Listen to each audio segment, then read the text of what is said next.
Bonjour, bienvenue à cet autre numéro des rendez-vous de Tom Galati. Je suis avec quelqu'un que vous reconnaissez peut-être sur l'écran maintenant. Sinon, je suppose, je passe sur la base du fait que vous ne connaissez pas. Elle va échanger avec nous son expérience. Une expérience qui touche beaucoup. Une expérience qui concerne un mal. Un mal qui tue notamment beaucoup de femmes à travers le monde entier. Je suis avec Fatoumata Mbaye, notamment, c'est ça, c'est bien ça? Je préfère la glorieuse. La glorieuse, je suis avec la glorieuse. Ah oui, elle va vous expliquer pourquoi elle préfère la glorieuse. Parce qu'elle sort d'un processus, elle a vécu beaucoup de choses notamment. Donc, on va partager avec vous son expérience. L'expérience aussi d'autres personnes parce qu'elle est contactée tout le temps pour partager son expérience, pour donner des conseils, tout ça. Et on va parler notamment du mois prochain, s'en vient. Oui, le mois Octobre Rose. Octobre Rose. Vous allez nous dire ce que c'est que Octobre Rose et votre combat pour les femmes.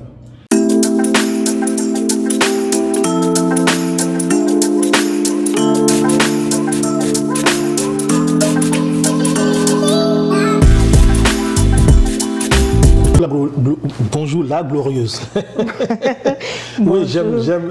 C'est très bon nom. Très bon nom. On va savoir pourquoi tout à l'heure. C'est toute une histoire, la glorieuse. C'est toute une histoire. Oui. C'est toute une histoire. Merci à toi, Tom, pour l'invitation. Merci à vous qui nous regardez présentement. Et effectivement, je m'appelle la glorieuse. Et ce soir, je veux parler d'un combat. Avant d'en arriver là, quand on a le temps d'en parler. Quand je rentrais tout à l'heure, quand on préparait à l'entame de cette émission, vous étiez au téléphone comme vous m'avez ouvert les portes de votre maison et vous étiez en communication. Ouais. Vous étiez en communication, une communication à l'international avec quelqu'un qui était apparemment en larmes. Ouais.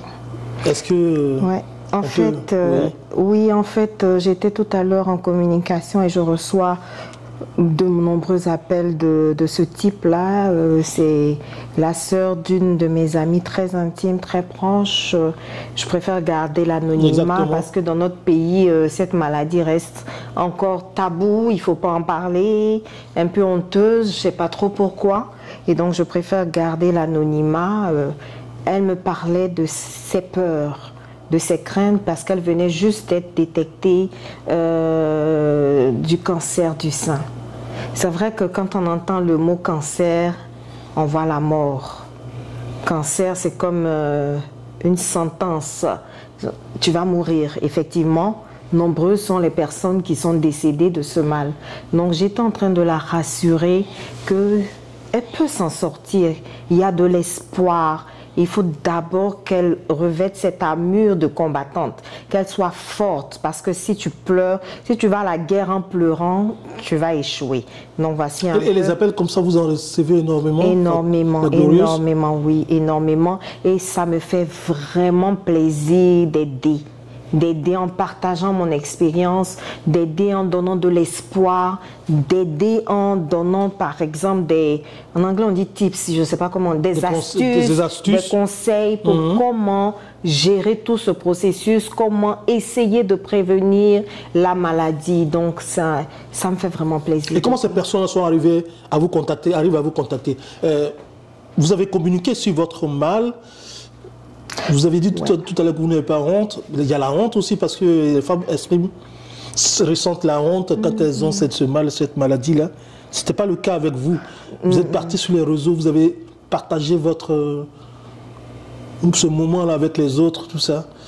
C'est ça, c'est par là qu'elles arrivent à vous contacter? Oui, effectivement, dès les premières minutes, dès qu'on m'a dit « tu as le cancer du sein », c'est vrai que j'ai pleuré, ça a été difficile, mais durant tout le processus, j'ai surtout pensé à mes sœurs en Afrique en général et en Côte d'Ivoire en particulier. Je me suis dit, je ne vais pas me taire sur cette maladie.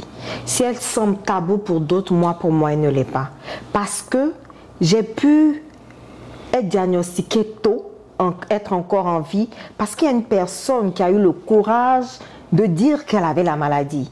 Donc j'imagine si cette personne ne m'avait pas dit qu'elle était malade, moi je ne serais pas en vie aujourd'hui. Donc je suis un peu la griotte qui crie « Femmes, faites attention, faites attention, dépistez-vous, faites votre diagnostic, prévenez, ne stressez pas, faites attention à votre alimentation. » Donc je n'ai vraiment pas envie de dire... Expliquez-nous un peu comment... Vous avez dit que c'est une collègue qui n'a pas eu honte. Oui. Parce qu'on a dit tout à l'heure, cette honte-là qui hante les femmes, ce mal-là, qui n'a pas eu honte de vous partager avec vous, de vous dire, allez vous faire dépister, c'est ça? Oui. Comment ça s'est passé en fait? Ok, donc je vais commencer par raconter l'histoire.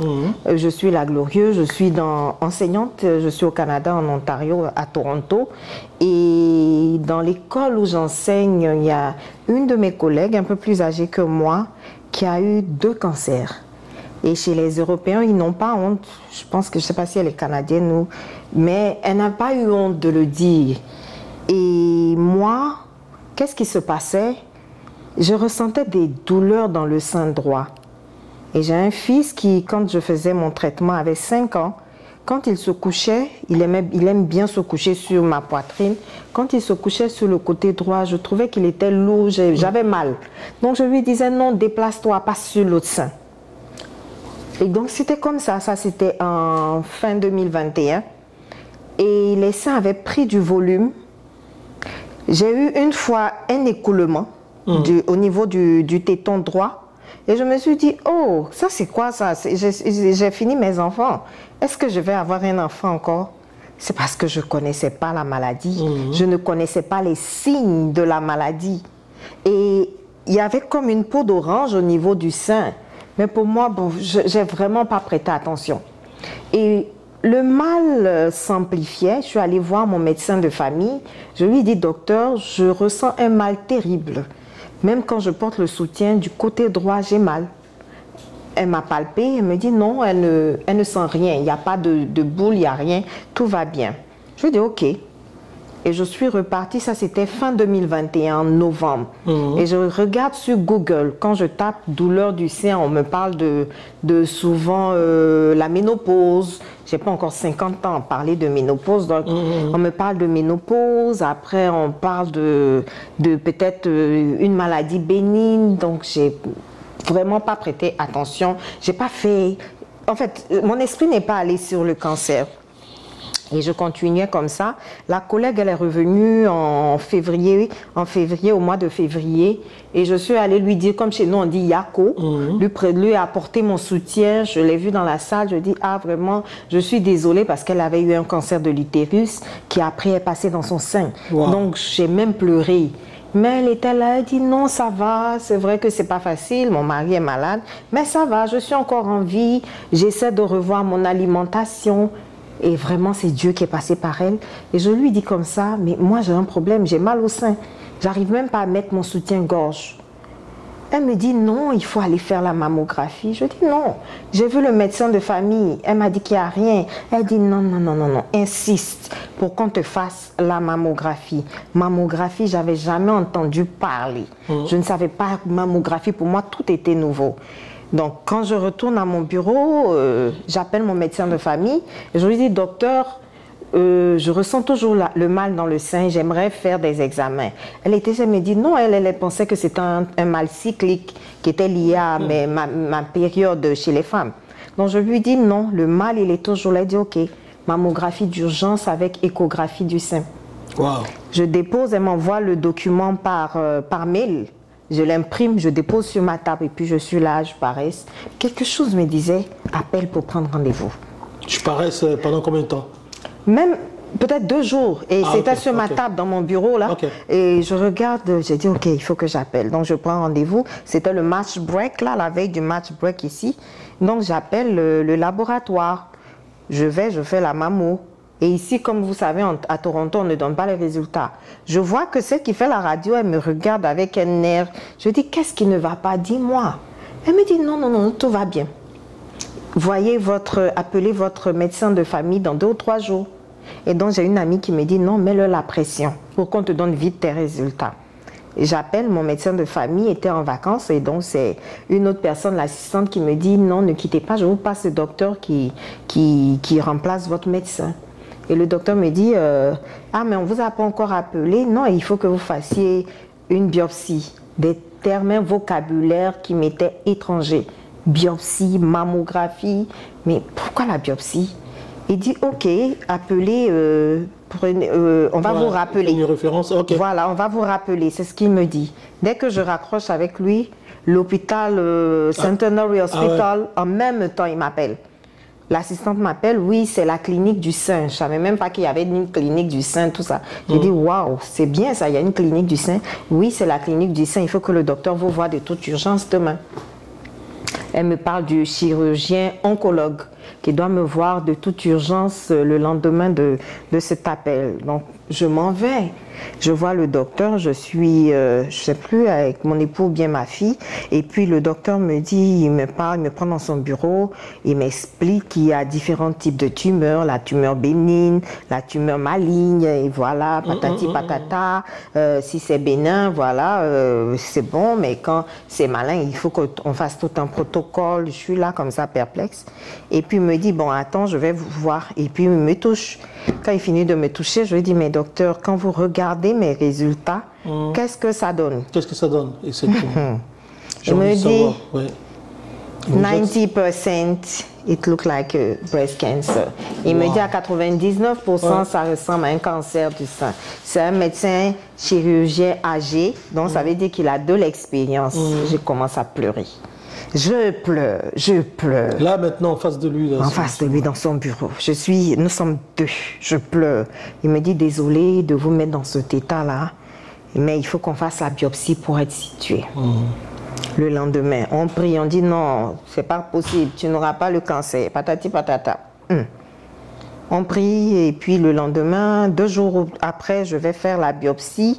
On prélève une partie de la tumeur qui était là. Il faut rappeler que vous êtes une famille de prière aussi. Ah ouais, oui, j'aime Dieu et Dieu m'aime, quoi. Donc, j'ai vraiment depuis, c'est pour ça que je m'appelle la glorieuse, ma vie est dans les mains de Dieu, quoi. C'est lui seul. Donc, on prélève la partie là. La partie de la tumeur, et puis l'assistante qui est là me dit good luck, bonne chance en espérant que ce ne soit pas un cancer. 3 jours après, le docteur me dit je vous appelle dans 3 jours. 3 jours paraissaient un siècle, c'était long. J'avais maigri. Mon mari me regarde, il me dit mais tu as maigri. Je dis la mort fait peur. Si tu n'es pas passé. Parce que le cancer, c'est chez les femmes ou partout, c'est synonyme de... C'est synonyme de mort. Moi, j'étais en Afrique, en Côte d'Ivoire, où je travaillais là. J'ai connu plein de personnes qui sont décédées. Donc, quand on me parle du cancer du sein. Cancer du sein. Cancer du sein. Donc, quand j'entends cancer du sein, pour moi, j'ai un enfant de 5 ans, je vais mourir, je vais le laisser, quoi. Voilà comment Donc, là, vous commencez à traverser... La vallée de l'ombre de la mort, c'est ce qu'on appelle la vallée de l'ombre de la mort, où chaque jour tu te poses des questions, tes soupirs même sont des prières que tu élèves à Dieu. Quand tu regardes ton enfant tout petit, est-ce que je serai là pour voir cet enfant grandir? Tu t'es battu dans la vie, tu as pleuré, tu as prié, tu te dis bon... Aujourd'hui, avec l'expérience, avec ce que vous avez subi, tout ça, on dit que vous avez été glorieuse, vous êtes glorieuse parce que... Voilà, gloire à Dieu, vous êtes... Non, mon nom, la glorieuse, je l'ai depuis des années. Et à un moment même, je me suis dit, ces épreuves-là... Dans vos épreuves, en fait, vous êtes sorti de là, on va le dire. Donc, commence une démarche, vous avez dit la vallée, là, une grosse vallée pour vous. Donc, les pleurs, s'en suivent les pleurs, tout ça. Et donc, est-ce que l'aspect psychologique, ça compte? Il faut être fort mentalement, même quand bien même c'est pas facile, mais... Qu'est-ce que vous dites aujourd'hui aux dames, aux personnes qui vous appellent? Soyez fortes, les personnes qui m'appellent, je leur dis Yako. Parce que quand tu es ton Yako de loin et le Yako de celui qui a vécu ce que tu vis est différent. Si tu as, par exemple, toi, ton Yako, si je te dis, ah Tom, je suis malade, tu as dit, oh Yako. Mais si moi, la personne, par exemple, c'est une autre personne, la personne ressent, la personne sait ce que tu vis à l'instant présent. Et moi, dans l'entourage où j'étais là, c'était le désespoir. What? Ma mère, je vous ai dit, elle me dit, mais on n'a jamais vu ça dans notre famille. C'est nouveau. Effectivement, c'est nouveau. où tu as enlevé cette maladie? On te dit ça. C'est ça. Comme si on cueille la maladie. Où tu as enlevé? Comment tu as pu avoir... En fait, chacun exprime son désespoir, son désarroi de différentes manières. Et moi, franchement, je dormais plus. À cette question-là, où tu enlèves cette maladie, ça vous a amené à faire des recherches, à parler avec le médecin. Ça venait d'où, en fait? Ça vient d'où, généralement? De la connaissance que vous avez? Ben, en fait, je voulais terminer avec, après la biopsie, là. Oui.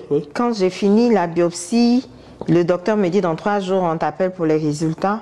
On a prié, jeûné, pleuré. J'étais au travail, enseignante, je suis en classe, et le bureau m'appelle, le secrétariat. Ah, il y a docteur Tan qui essayait de vous joindre. Ah ouais. J'ai commencé, j'ai dit non, si le docteur me cherche, c'est que c'est pas bon. Il n'a pas à me chercher si les résultats sont positifs.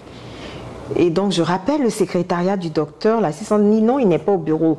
Je dis, faites tout pour qu'il me rappelle, je ne peux plus tenir. Donc, le docteur m'appelle, je trouve qu'il a été, je lui ai signifié cela. Il a été maladroit, c'est le mot. Ah ouais. Il a été très maladroit. Au téléphone, je suis dans ma salle avec, heureusement, il y avait une collègue. Allô, yes, Madame Bay, you have a breast cancer. It's not like this. Tu ne peux pas m'informer comme ça. J'ai jeté mon téléphone sur ma collègue et j'ai pleuré. C'est elle qui a continué la communication avec lui. J'ai pleuré. Et ma mère qui se trouvait en Tunisie, parce que elle, pour moi je pensais que c'était la ménopause précoce. Donc je lui demandais, maman, comment ça fait la ménopause? Parce que la nuit, par exemple, en plein hiver, j'avais des bouffées de chaleur. Or, ce sont des signes du cancer. Je ne savais pas. Dans plein hiver, j'ouvrais les fenêtres. Après, j'ai chaud. Une fois, j'ai perdu connaissance au travail. Tout ça, ce sont des signes du cancer. Je ne savais pas. Et donc, pour moi, j'appelle maman, j'ai dit, maman, c'est pas la ménopause, hein. J'ai le cancer. La pauvre vieille femme, elle dit qu'elle a commencé à marcher dans les rues de Tunisie. Elle ne se retrouvait plus. Et puis je pleure. Elle me dit,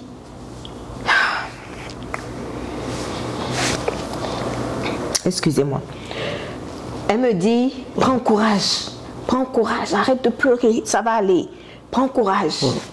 J'appelle l'époux, je dis, il dit en pleine circulation qu'il gare et puis je te parle. Je lui dis, donne le verdict, voilà, on dit j'ai le cancer. Lui qui est un homme, il se met à pleurer. J'ai dit, waouh. Je suis là, je marche, je prends l'escalier, je descends, je tremblais sur moi. C'est clair. Et ma direction, c'est une amie qui est à côté. Tom, si tu pleures. Non, c'est naturel. Donc, ma direction, ma collègue, elle va appeler la direction. Le directeur, le sous-directeur vient me prendre dans ses bras. Il dit, tu vas t'en sortir. Je vais mourir. C'est ce que je leur disais, je vais mourir. Mon enfant a 5 ans. Je disais rien d'autre que mon enfant a 5 ans. Les filles, elles sont déjà grandes, elles sont adultes. Mon enfant a 5 ans. Je voulais un garçon. Je suis à la Lourdes. Maman, Marie, donne-moi un garçon. C'est pas pour laisser cet enfant de 5 ans là. Non. Il faut que je vive pour cet enfant. Ça, c'est clair, ouais. Et c'était dur. Après les 3 jours, breast cancer, je suis là. On me dit non, il faut attendre encore une semaine pour savoir. À quel moment vous dites, alors, vous faites savoir au docteur qu'il a été gauche? Ça, c'est bien après? Bon, bien après. Je suis désemparée. Donc, quand j'ai pleuré, je suis désemparée. Je ne veux pas mener des combats inutiles. Des combats inutiles, franchement, quoi. Ouais. Donc, je cours dans la voiture. C'est une collègue qui me prend. Elle prend ma voiture pour me déposer. On me dit non, tu ne peux pas conduire. J'arrive à la maison. J'ai pleuré, j'appelle tout le monde, mon frère que j'appelle Trésor, mon grand frère que j'aime de tout mon cœur, Trésor, ta petite soeur a le cancer. Wow. Trésor pleure. Trésor dit quoi? C'était... Tout le monde est désemparé. Comment? Après il me dit, tu connais trop d'hommes de Dieu, tu ne vas pas mourir. Et ça m'a touchée, j'ai dit ouais, on ne pleure pas, on combat. Cette maladie, on ne pleure pas, on combat. Donc tous les jours, j'appelais est-ce que vous avez les résultats? Parce qu'il paraît qu'il y a différents types de cancers de sein que je ne savais pas. Donc il fallait qu'on sache c'était quel type de cancer du sein et puis adapter un traitement. Donc le chirurgien oncologue, je lui mets la pression. Quand il m'appelle, je prie, Seigneur, il ne faut pas que ce soit positif, il faut que tout soit négatif. Google. Ah, c'est ça, exactement. Donc, quand il m'appelle, OK, on a tes résultats, tout est négatif. I say, alléluia, I say, don't be happy, ne sois pas content. Parce que négatif, là, c'est le cancer le plus agressif. Oh là là. Je te parle de quelque chose. Oh là là. Le cancer le plus agressif. Qu'est-ce que c'était négatif, en fait? On appelle tous les récepteurs hormonaux sont négatifs. Parce que dans le cancer, je suis devenu oncologue même. Ouais. Le cancer du sein, il y a quoi? Tu as les cancers HER2 qui sont hormonodépendants, et puis il y a un qui est au milieu là, et puis il y a triple négatif là. On dit que c'est ça qui est le plus dangereux, c'est ça qui est tombé, c'est ce cancer-là qui est tombé sur moi. Et ce cancer-là, il est en particulier chez les femmes hispano-africaines, les noires et les jeunes femmes. Et c'est un cancer dont ils n'ont pas assez de... Ils ne connaissent pas encore bien le traitement. Or, les autres cancers, ils connaissent le traitement, donc ils arrivent à le traiter bien. Mais ce cancer-là, on ne connaît pas bien. Et quand je regarde sur Google, le fameux Google, le taux de vie, le taux de mortalité, en fait, non, de survie, combien de mois il va me rester là pour vivre, on dit 18 mois. Ah, ben. Ah ouais? Oui, qu'est-ce que je peux faire en 18 mois? J'ai dit non. En 18 mois, quand on l'a appris, oui. On l'a détecté en retard ou même au départ? Moi, j'ai lu 18 mois. 18 mois, ouais. Ils n'ont pas dit si c'est précoce. Et puis, on te dit que c'est un cancer qui est récurrent, la récidive, tout et tout. Waouh! J'étais beaucoup stressée. À un moment, mon frère me dit, arrête de regarder Google. C'est clair. Donc, je vais voir. Quand on me parle de ça, j'ai dit, OK, je commence le traitement quand? Il me met en contact avec un oncologue. Ici, c'est en équipe. Tu as le chirurgien oncologue, tu as l'oncologue, puis celui qui fait la radiothérapie. Donc, on va établir ton traitement. Quand j'arrive, on établit le traitement. Il faut faire une semaine de préparation, cours. Il y a des cours, hein. On te donne des cours sur la chimiothérapie. Comment elle se passe, les effets indésirables, tout et tout. Et puis, je me lance dans le combat. Je pense que c'était le 4 avril 2022, si j'ai bonne mémoire. Et ça devait durer 3 mois. Je devais faire 8 séances chaque 2 semaines. J'avais pris mon billet en janvier. Je ne savais pas qu'il y allait avoir problème. L'homme propose, Dieu dispose. En janvier, j'ai déjà pris mon billet pour aller à Abidjan. Moi, en fait, Abidjan. Je regarde, je dis, docteur, arrangez-vous pour terminer le traitement là. Avant mes vacances, ça serait, je dois aller à Abidjan. Et c'est what? Ok, va à Abidjan d'abord. Et puis en fait, j'ai dit non. Vous commencez le traitement, je fais une pause, je vais à Abidjan et je reviens.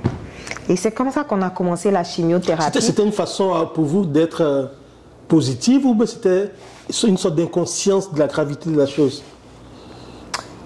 Il fallait que je parte à Abidjan. Abidjan, c'est ma famille. Abidjan, c'est mon milieu. C'est pas facile ici. C'est vrai que tu as l'époux, tu as les enfants, mais j'avais besoin de soutien familial. Et c'est la chance qu'ils ont, la chaleur. Au moins, à Abidjan, tu as les amis, tu vois un peu. C'est ce qui me manquait en fait. À distance, tu reçois des appels, mais j'avais besoin de voir ma famille. Combien de temps j'ai dit, je préfère mourir et commentaire près de mon père que de mourir à l'étranger. Donc je veux rentrer à Abidjan. Donc voilà comment ça se passait. Mais psychologiquement, c'est pas facile. J'ai fait la première séance de chimiothérapie. Vraiment, je sais pas s'il y a quelque chose pour décrire. La première séance, quand on a fini, je suis rentrée, ça t'affaiblit. Et puisque les globules blancs baissent, ça diminue. Ouais. Chaque 2 semaines pour remonter, il y a une piqûre que je faisais dans le ventre. Mais quand je finis cette piqûre-là, c'est l'ambulance qui venait chaque fois. Ok, donc vous commencez votre série et finalement vous allez à Abidjan? Oui, je suis allée à Abidjan. Et moi, Abidjan. Je suis allée à Abidjan. Aujourd'hui, qu'est-ce que ça vous a apporté? Vous avez... Abidjan? Oui. Abidjan. Le soutien moral, c'est clair, oui, soutien des familles. Et quand vous revenez, la maladie à quelle étape? Parce que là-bas, vous restez combien de temps? J'ai fait 1 mois et demi, je pense. 1 mois et demi. Vous suiviez certaines... Non, j'étais plus sous traitement. J'avais fini la chimiothérapie, mais j'étais vraiment affaiblie. Ok. Vraiment affaiblie. Je ne pouvais pas... En fait, les gens ne comprennent pas. L'énergie que tu as avant la chimio, tu ne l'as plus après. Parce que tu ne peux plus faire... Et quand je demande au docteur, elle me dit ça peut être permanent. Avant, tu pouvais marcher, faire beaucoup d'efforts. Mais maintenant, après un petit...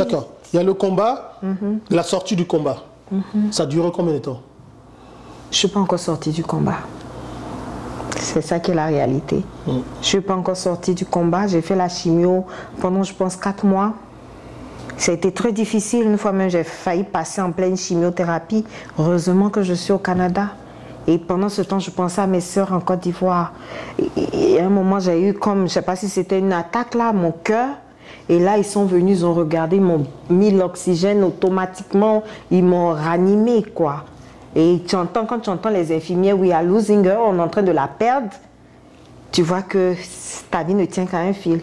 Et Dieu merci, avec les prières, je tiens à dire merci à tous ces prêtres, ma maman spirituelle, tous ceux qui ont prié. Et vous avez passé les fameux 18 mois?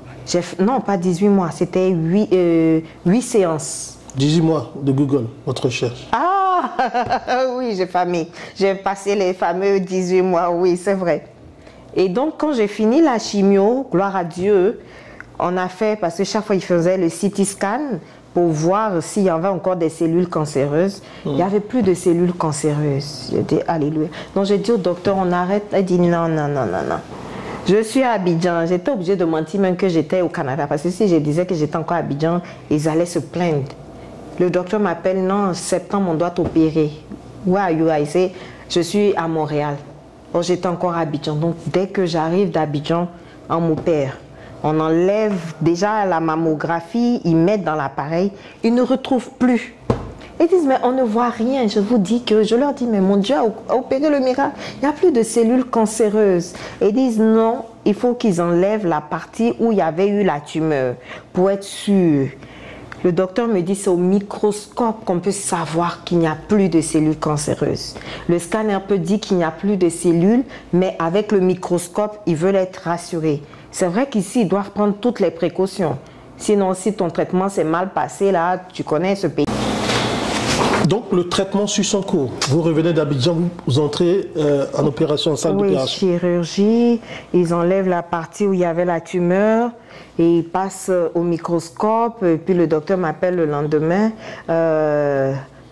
Félicitations, il n'y avait rien. Il n'y avait pas de cellules dans la partie qu'on a opérée. Je lui dis, voilà, tu as opéré mon sein comme ça pour rigoler. Après, quand je finis ça, il fallait faire la reconstruction. Après la reconstruction, la radiothérapie. Ouf. Pendant, c'était quoi, près de 30 séances où tu es comme ça et puis on te passe. En fait, c'est pour brûler. Vous arrêtez le travail? Je partais, je faisais. Ouais, il fallait que je travaille. Parce que rester à la maison me stressait. Quand je restais à la maison, je pleurais. Pendant la chimio, les premiers mois, je ne partais pas.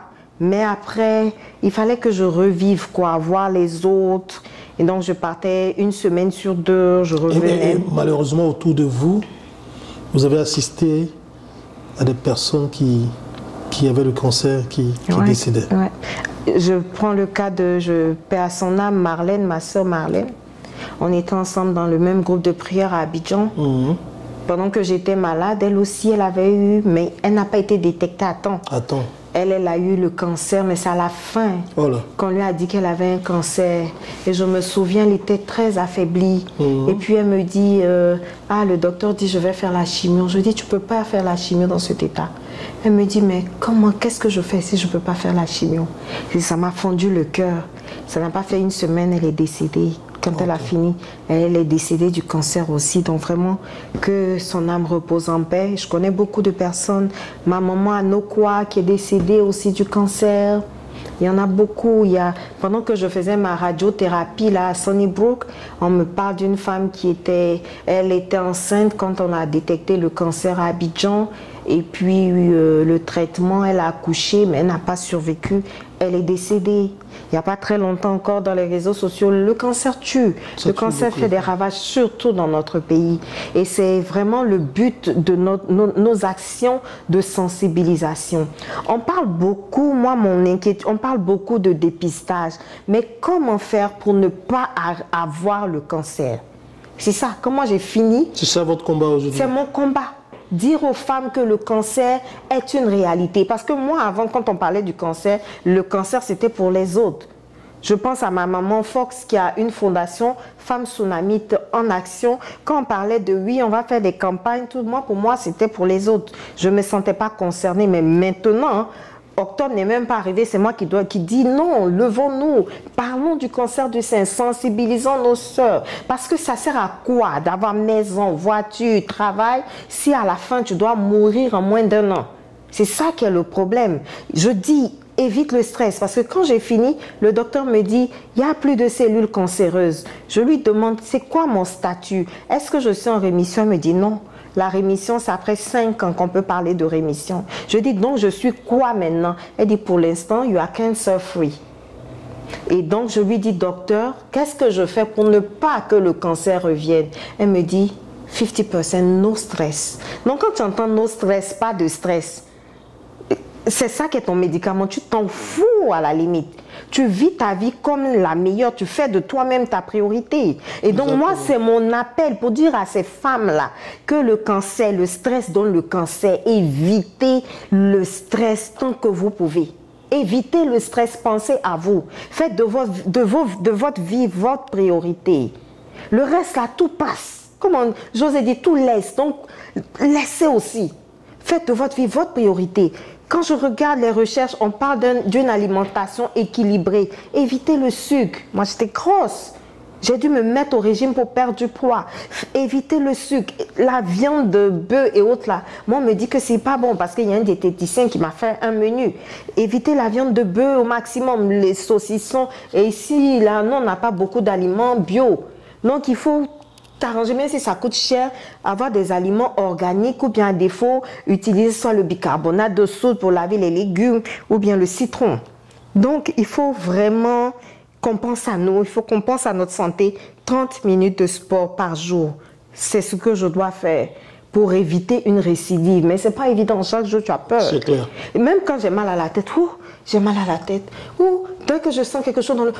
est-ce que c'est pas en train de revenir? Est-ce que je vis dans la peur? Mais l'Éternel est mon berger. Donc vous menez le combat à travers des associations, à travers les réseaux sociaux. Tout à fait. Oui. Vous faites des vidéos pour sensibiliser les femmes. Oui. C'est pas à l'étape de... on a le cancer, qu'est-ce qu'il faut faire? C'est avant, vous faites de la prévention. La prévention, c'est surtout la prévention. Et là, je fais partie de la commission femmes de la CIRT. Là. Je salue notre présidente, Madame Amankou, la vaillante.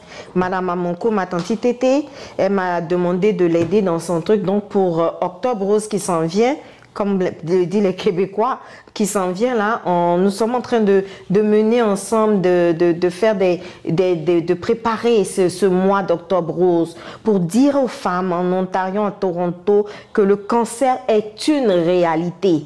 La Glorieuse est passée par là. Si moi je suis passée par là, tu peux passer par là. Donc évite de passer par là en suivant ton alimentation, en suivant plein de choses. Donc voilà ce à quoi je suis rendue. Crier partout dans le monde que le cancer du sein fait des ravages. Les femmes meurent surtout dans notre pays. La chance que nous avons ici, l'hôpital gratuit, les médicaments qu'on ne paye pas, elles ne l'ont pas à Abidjan. Elles ne l'ont pas à Abidjan. Souvent, tu entends, mais la chimio coûte cher, comment je fais? Je préfère aller au village ou bien je préfère utiliser des médicaments traditionnels. Pourquoi? Parce qu'elles n'ont pas la chance que nous avons. Donc, il faut vraiment que nous essayions de penser à toutes ces sœurs. Il faut que vous essayiez, vous les hommes, de penser à vos femmes en leur parlant de cette maladie, en leur demandant de toucher leur sein peut-être une fois par mois, en leur demandant de faire les mammos. Il paraît qu'à Toronto, à partir de 40 ans maintenant, on pourra faire la mammographie gratuitement. Parce que mine de rien, à 20 ans, quand je faisais la chimio, une jeune fille de 20 ans, elle était là, elle avait le cancer. Le cancer, c'est plus pour les personnes âgées. Exactement. Ça touche tout le monde. Donc voici un peu, j'ai été un peu très longue là. Non mais c'est bon, c'est très important de passer ce message-là aux femmes, et vous l'avez dit même aux hommes, c'est clair. Et puis au mois d'octobre, pendant lequel il y a, comment on peut dire ça, c'est le combat, le message, on voit les messages de lutte, de combat, de sensibilisation. Voilà. Octobre Rose, hein, de lutte contre le cancer. C'est un thème qui est mondial, pas seulement... Oui, mondial. Voilà, il est mondial. Et qu'est-ce que vous allez faire notamment pendant ce mois d'octobre là? Ici à Toronto, le président de l'ACET l'a dit, c'est la première fois que ça va arriver. Nous, au niveau de la commission femmes, nous essayons de mettre en place un plan de communication. C'est-à-dire que là, si c'est l'association des Ivoiriens, la communauté ivoirienne de Toronto, il y a du Grand Toronto. Dont le président est Eman Ligué. Voilà. On salue le président, le dynamique président. Et donc, nous sommes en train de mettre en place d'abord parce qu'on ne s'est pas vite prise, on a essayé de trouver des médecins qui vont venir nous parler, même de manière virtuelle sur Zoom, de cette maladie, mais nous sommes encore en train de chercher cette personne ressource. On a déjà eu l'accord de Madame Dao Gabala, qui est ma tata, qui était ma patronne, qui est une femme dynamique, qui est passée par cette maladie, qui va nous parler. Madame Dao Gabala, il faut rappeler c'est qui exactement? En fait, j'ai peur de dire c'est qui, pour ne pas oublier. D'accord. Je pense qu'elle était à la tête de la FIF, elle est sénatrice. Moi, je l'ai connue au niveau de la CFLC, Coalition des femmes leaders de Côte d'Ivoire. Elle était la présidente de la CFLC avec Madame Raymond Goudou, qui est ministre aujourd'hui, qui est une de mes tatas aussi, que je salue. Je lui fais un gros câlin. Et Madame Dao a trop... Je ne peux pas citer ses titres, sinon je vais en oublier. Et elle est passée par cette épreuve. Moi, on appelle épreuve. Parce que ce sont les combattantes qui vivent ça. Elle est passée par cette épreuve et puis elle a, je pense, 25 ans. Ça fait 25 ans qu'elle est guérie. Donc, elle va nous partager son expérience. Elle va nous partager comment est-ce qu'elle a traversé, comment elle vit aujourd'hui. Pour elle, c'est quoi la vie? Comment elle enjoy la vie? J'aime bien ce mot enjoyment. Comment elle enjoy la vie. En tout cas, merci la glorieuse et merci pour ce partage glorieux. Merci pour ce partage glorieux. Merci beaucoup à Tom qui participe. Tu as pleuré. Les deux gars ont pleuré. Merci la glorieuse pour ce message glorieux. Je t'en prie. Merci d'avoir partagé tout ça. Merci à tous qui nous suivent. Et puis, vous pouvez la contacter. Comment on fait le mot de fin s'il y a un contact pour partager? Le mot de fin, tout à contact avec toi ici au Canada et puis ailleurs, ton numéro, un peu, voilà. Oui, le mot de fin tout à l'heure, j'ai vu à la télé un slogan qui passait: ne regarde pas les épreuves, profite de la vie.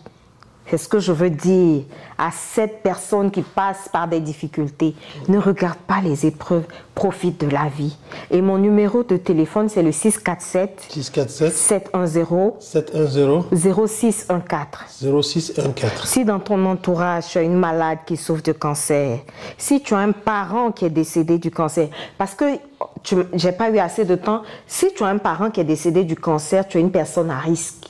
Donc, tu dois faire très attention à ta santé. Donc, si tu es une personne à risque, va faire, quelqu'un qui est décédé dans ta famille du cancer, va faire ta mammographie. Même si à Abidjan, je pense que ça coûte 10 000 ou 20 000. Oublie les perruques qui coûtent cher et va faire ta mammographie. Ici au Canada, c'est gratuit. Donc, pour dire que ils disent en anglais, cancer is not a death sentence, c'est pas un sentence. Le cancer n'est pas, comment on dit en français, c'est pas un arrêt de mort. C'est pas un arrêt de mort, c'est pas une, si tu as le cancer, c'est vrai, le mot est lourd, cancer. Ta vie s'arrête pas. Ta vie s'arrête pas là. Moi, ma vie commence après le cancer. En tout cas, je suis heureuse. Je vis ma vie à 100%. On le voit, et puis, je peux partager cette joie-là avec vous.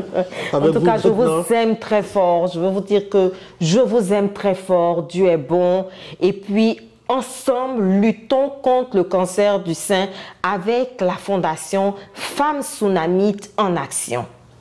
Femmes Tsunamites en Action, c'est une association dont elle fait partie. Oui, avant je les regardais de loin, je disais ouais, non qu'à faire leur campagne, mais puisque je suis passée par là, maintenant c'est moi-même qui dis maman lève-toi, c'est qu'on va faire, on va sensibiliser, lève-toi, bouge.